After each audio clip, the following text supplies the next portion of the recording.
السلام علیکم ورحمۃ اللہ وبرکاتہ۔ محمد آصف علم اور اس کی فضیلت کا بیان پارٹ نمبر 1 کے ساتھ حاضر خدمت ہے۔ سامعین و ناظرین، آج کے اس ویڈیو میں، آج کے اس بیان میں ہم علم دین یعنی دین کا علم حاصل کرنے کی فضیلت اور اس کا طریقہ انشاءاللہ سیکھیں گے۔ تو چلیے شروع کرتے ہیں۔ میرے سامنے سکرین پر کتاب العلم یعنی مشکات شریف کتاب جلد اول اور اس کا باب ہے کتاب العلم، علم اور اس کی فضیلت کا بیان۔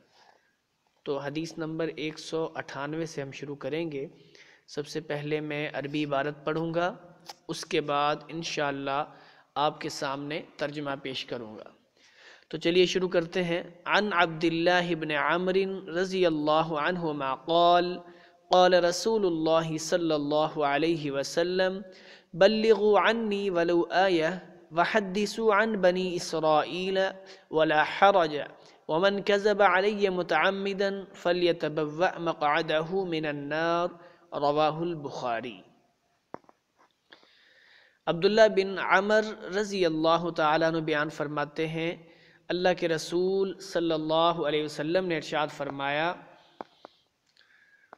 میری طرف سے پہنچا دو خواہ ایک آیت ہی ہو، بنی اسرائیل کے واقعات بیان کرو، اس میں کوئی حرج نہیں، اور جو شخص عمدن مجھ پر جھوٹ بولے تو وہ اپنا ٹھکانہ جہنم میں بنا لے۔ سامعین، حدیث کا ترجمہ آپ نے سماعت کیا۔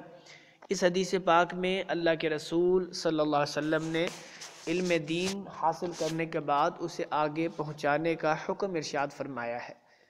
آپ فرماتے ہیں بلغوا عنی ولو آیہ، میری طرف سے ایک آیت بھی اگر آپ کو مل گئی ہے تو اسے آگے پہنچا دو۔ یعنی مطلب یہ ہے کہ علم دین حاصل کرنے کے لیے 5 سال 7 سال 10 سال لگانا تبلیغ کے لیے ضروری نہیں ہے، بلکہ اگر آپ کو ایک آیت قرآن پاک کی اچھے طریقے سے آتی ہے، اس کا ترجمہ، اس کا مفہوم آپ اچھے طریقے سے جانتے ہیں، تو اللہ کے رسول صلی اللہ علیہ وسلم کے فرمان کے مطابق اسے آگے پہنچانا آپ پر ذمہ داری ہے اور آپ پر فرض ہے۔ دوسری بات آپ نے ارشاد فرمائی کہ بنی اسرائیل کے واقعات بیان کرو، اس میں کوئی حرج نہیں۔ یعنی جو اسرائیلی روایتیں ہیں جو قرآن اور حدیث کے خلاف نہ ہوں، ان کو بیان کرنے کی اللہ کے رسول صلی اللہ علیہ وسلم نے اجازت دی ہے۔ اس کے علاوہ کسی دوسرے مذہب کی روایتیں اور حدیثیں بیان کرنا اسلام میں یہ منع ہے۔ اور اسی طرح آپ نے فرمایا جو شخص عمدن یعنی جان بوجھ کر مجھ پہ جھوٹ بولے وہ اپنا ٹھکانہ جہنم میں بنا لے۔ کیا معنی؟ معنی یہ ہے کہ اللہ کا رسول صلی اللہ علیہ وسلم، اللہ کا رسول یوں فرماتا ہے، اس طرح کسی کو کہنا، اللہ کے رسول کا نام لے کر کوئی بات بیان کرنا جو کہ اللہ کے رسول نے بیان نہیں فرمائی، تو ایسا کرنے والا اللہ کے رسول فرماتے ہیں اپنا ٹھکانہ جہنم میں بنا لے۔ یعنی اللہ کے رسول کے اوپر جھوٹ بولنا، یہ جھوٹ بولنے والا یوں سمجھ لیجئے کہ وہ جھوٹ نہیں بول رہا بلکہ اپنا ٹھکانہ جہنم میں بنا رہا ہے۔ اللہ ہمیں ایسے عمل سے محفوظ فرمائے۔ تو چلیے آگے میں آپ کے سامنے حدیث نمبر 200، حدیث کا نمبر 200 ہے، راوی حضرت معاویہ رضی اللہ تعالی عنہ ہے۔ تو میں حسب دستور حسب معمول پہلے عربی عبارت پڑھوں گا، اس کے بعد آپ کے سامنے ترجمہ پیش کروں گا۔ وعن معاویۃ رضی اللہ تعالی عنہ قال قال رسول اللہ صلی اللہ علیہ وسلم من یرید اللہ بہ خیرا یفقہہ فی الدین وانما انا قاسم واللہ یعطی، متفق علیہ۔ حضرت معاویہ رضی اللہ تعالیٰ عنہ بیان فرماتے ہیں، اللہ کے رسول صلی اللہ علیہ وسلم نے ارشاد فرمایا، اللہ تعالیٰ جس کے ساتھ بھلائی کا ارادہ فرماتا ہے تو اسے دین کے متعلق سمجھ بوجھ عطا فرما دیتا ہے۔ تو میں تو صرف علم تقسیم کرنے والا ہوں، جبکہ فہم اللہ تعالیٰ عطا کرتا ہے۔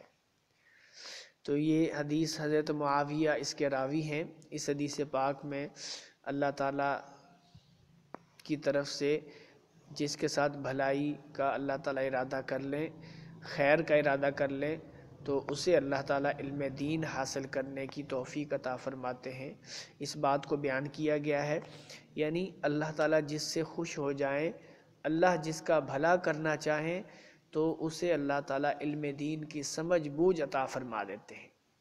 یعنی اگر آپ دیکھیں کوئی بندہ عالم دین بن چکا ہے، علم دین میں اللہ نے اسے عزت اور مقام عطا فرمایا ہے، سمجھ بوجھ عطا فرمائی ہے، تو یوں سمجھ لیجئے کہ اللہ اس شخص کے ساتھ بھلائی کا ارادہ فرما چکا ہے۔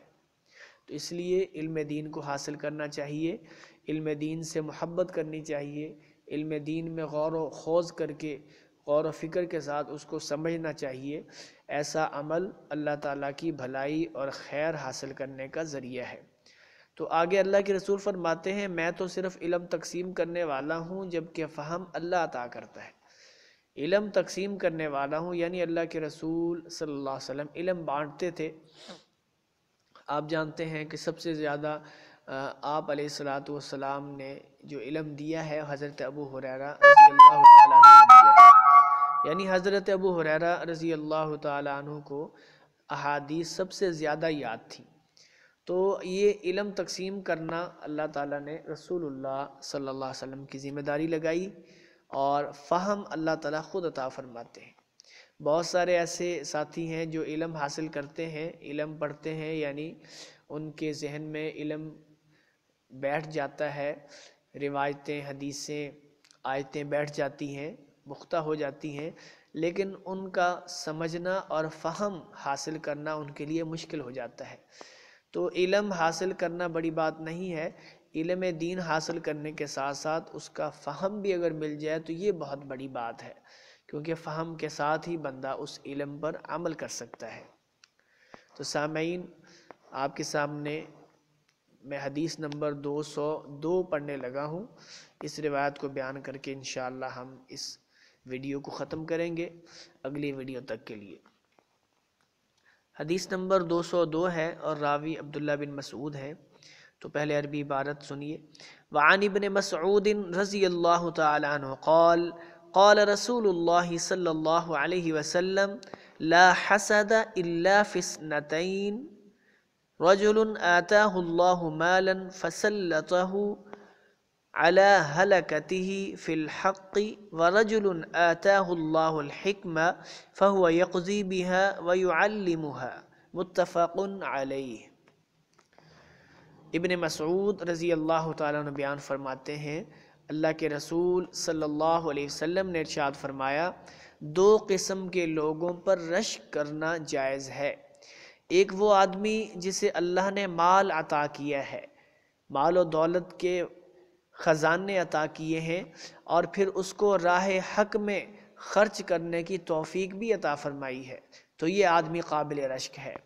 اور دوسرا وہ آدمی جسے اللہ نے حکمت عطا کی اور وہ اس حکمت کے مطابق فیصلہ کرتا ہے اور اسے دوسروں کو سکھاتا ہے۔ سبحان اللہ، یعنی جس شخص کو اللہ تعالیٰ نے مال و دولت عطا کی اور مال و دولت عطا کرنے کے بعد اسے اپنی راہ میں یعنی فی سبیل اللہ خرچ کرنے کی بھی توفیق عطا فرمائی ہے، تو ایسا آدمی قابل رشک ہے، تو اس پر رشک کرنا جائز ہے۔ یعنی آدمی اس کو دیکھ کر یہ کہہ سکتا ہے کہ کاش میرے پاس بھی ایسا مال ہوتا تو میں بھی اللہ کی راہ میں ویسے خرچ کرتا جیسے فلاں شخص خرچ کر رہا ہے۔ اور اسی طرح اگر کسی کو اللہ نے علم عطا فرمایا ہے، حکمت اور دانائی عطا فرمائی ہے، اور وہ اس دانائی کے مطابق فیصلہ کرتا ہے، معاملات کو حل کرتا ہے، دوسروں کو سکھاتا ہے، تو ایسے شخص کو دیکھ کر رشک کرنا کہ کاش کہ سبحان اللہ کیسی اللہ نے اسے حکمت دانائی عطا فرمائی ہے، اللہ ہمیں بھی ایسی حکمت اور دانائی عطا فرمائے تاکہ ہم بھی اس طرح لوگوں میں حق پر فیصلہ کر کے اللہ کی رضا حاصل کریں۔